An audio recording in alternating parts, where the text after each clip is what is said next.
ഇന്ദുലേഖ രേണു രാവിലെ തൊട്ട് ഇന്ദു നമ്മളവിടെ നാടകീയ നിമിഷങ്ങളുണ്ട്. വരുന്നു, അദ്ദേഹം അപ്പോൾ തന്നെ ഇറങ്ങിപ്പോകുന്നു, പിന്നെ എവിടെയാണെന്ന് അറിയില്ല. അതിനുശേഷം അറിയിപ്പ് വരുന്നു 12:15 അവിടേക്ക് എത്തും വി.ഡി. സതീശൻ എന്ന അറിയിപ്പ് വരുന്നു. ഇപ്പോൾ ആ കൂടിക്കാഴ്ച പുരോഗമിക്കുന്നു. ഇപ്പോൾ പിണറായി വിജയൻ വന്നതുപോലെ പൂമുഖത്തെത്തി സ്വീകരിക്കാനൊന്നും നിന്നില്ല. പക്ഷേ മഞ്ഞുരുകുമോ എന്നതാണ് ഏവരും ആകാംക്ഷയോടെ ഉറ്റുനോക്കുന്നത്.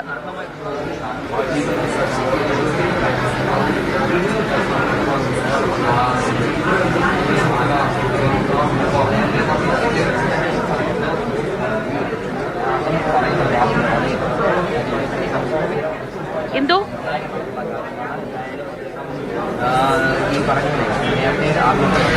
ശ്രീജ പറഞ്ഞതുപോലെ തന്നെ രാഷ്ട്രീയ കേരളം കാത്തിരുന്ന ഒരു കൂടിക്കാഴ്ചയാണ് ഇതെന്ന് തന്നെ പറയാം. ഇന്നലെ മുതൽ തന്നെ മുഖ്യമന്ത്രി പ്രഖ്യാപനം വന്നത് മുതൽ തന്നെ ഇങ്ങനെ ഒരു കൂടിക്കാഴ്ച എപ്പോൾ നടക്കുമെന്ന് നമ്മളെല്ലാവരും, കേരളത്തിലുള്ള എല്ലാവരും പ്രതീക്ഷയോടുകൂടി അല്ലെങ്കിൽ ആശങ്കയോടുകൂടി ഉറ്റുനോക്കിക്കൊണ്ടിരിക്കുകയായിരുന്നു.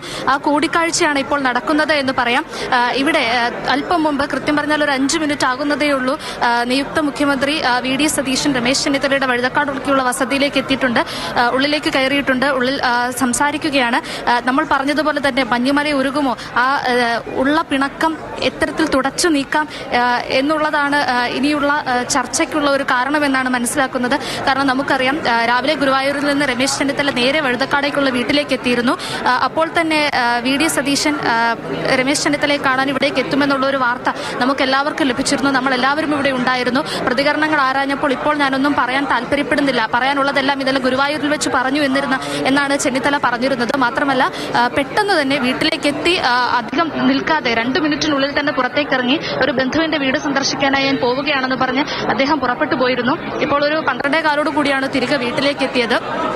മാത്രമല്ല, മറ്റു തരത്തിലുള്ള ചോദ്യങ്ങൾക്ക് മന്ത്രി സ്ഥാനം പ്രതീക്ഷിക്കുന്നുണ്ടോ, അതുപോലെ തന്നെ വി.ഡി. സതീശൻ കാണാനായി വരുമെന്ന് അറിയിച്ചിട്ടുണ്ടോ എന്നുള്ള പ്രതികരണങ്ങൾക്ക് ഒരു തണുപ്പൻ പ്രതികരണമാണ് അദ്ദേഹം നൽകിയത്. ഞാനൊന്നും അറിഞ്ഞിട്ടില്ല, എന്നെ ഒന്നും അറിയിച്ചിട്ടില്ല, അറിയിപ്പുകളൊന്നും ലഭിച്ചിരുന്നില്ല എന്ന്. മാത്രമല്ല, ഇന്നലെ നമ്മൾ പറഞ്ഞതുപോലെ തന്നെ ഉള്ളിലൊരു പിണക്കം ബാക്കി നിൽക്കുന്നതായിട്ട് പ്രത്യക്ഷത്തിൽ തന്നെ നമുക്ക് മനസ്സിലാവുന്നുണ്ടായിരുന്നു.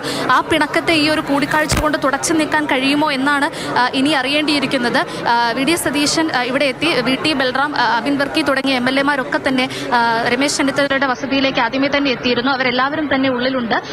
എല്ലാവരും കൂടിയാണ് ഉള്ളിൽ സംസാരിക്കുന്നത്. മാത്രമല്ല, അധികം വൈകാതെ തന്നെ വി.ഡി. സതീശൻ പുറത്തേക്ക് ഇറങ്ങി വരും. അപ്പോൾ ഇരുവരും മാധ്യമങ്ങളോട് പ്രതികരിക്കുമെന്നാണ് പ്രതീക്ഷിക്കുന്നത്. ഉള്ളിലേക്ക് കയറിപ്പോയപ്പോൾ അദ്ദേഹം ഒന്നും സംസാരിച്ചിരുന്നില്ല. രമേശ് ചെന്നിത്തലയാണെങ്കിൽ രാവിലെ മുതൽ തന്നെ ഒരു നേരിയ മൗനം പാലിക്കുകയാണ്. വളരെ മിതമായ രീതിയിൽ 1-2 വാക്കിൽ മാത്രമാണ് മറുപടി പറയുന്നത്. നമുക്കറിയാം, രാഷ്ട്രീയ കേരളത്തിന് സുപരിചിതനായ രമേശ് ചെന്നിത്തല അങ്ങനെയല്ല.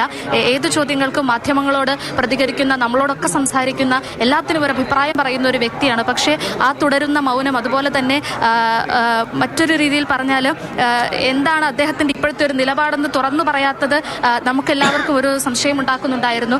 ആ അധികം പിണക്കം കാത്തു സൂക്ഷിക്കുന്ന ഒരാളല്ല രമേശ് ചെന്നിത്തല എന്ന് നമുക്ക് എല്ലാവർക്കും അറിയാം.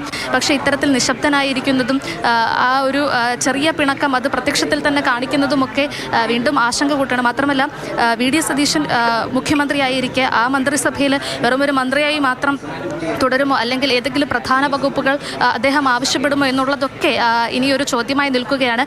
ഏത് വകുപ്പാകും അങ്ങനെയെങ്കിൽ അനുനയിപ്പിക്കാനായി നൽകുക എന്നുള്ള കാര്യങ്ങളൊക്കെ നമുക്ക് മുന്നിൽ ഒരു ചോദ്യമായി ഇങ്ങനെ നിൽക്കുകയാണ്. ശ്രീജ, ഇന്ദുലേഖ രേണുവാണ് വിവരങ്ങൾ നൽകിയത്. വളരെ പ്രധാനപ്പെട്ട ഒരു കൂടിക്കാഴ്ച അവിടെ നടക്കുന്നു. രമേശ് ചെന്നിത്തലയുടെ വീട്ടിലെത്തി വി.ഡി. സതീശൻ കാണുകയാണ്.